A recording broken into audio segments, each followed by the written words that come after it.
Sa atong kinabuhi, sila ang nangpanan, kalipay ug kasakit, sila mo sa buwan, sukad pa sa sabakan, kita giampingan, hangtod nakita ta ang kalibutan.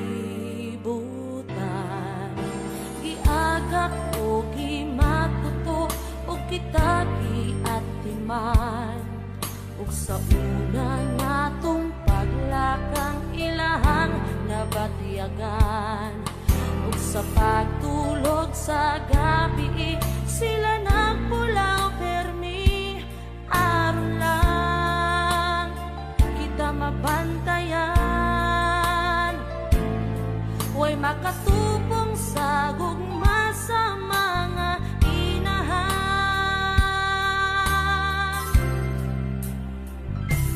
Among inahan, salamat sa tanan.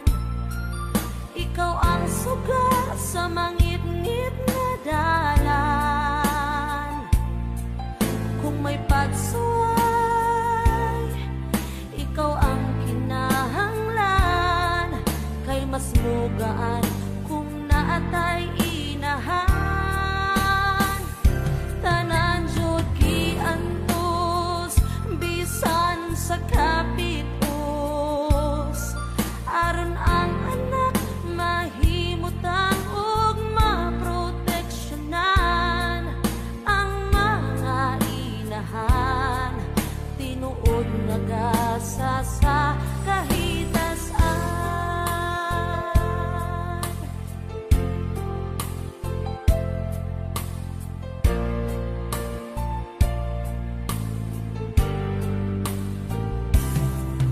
Hantod sa atong pagdako, sila na agihapon, ug sa panahong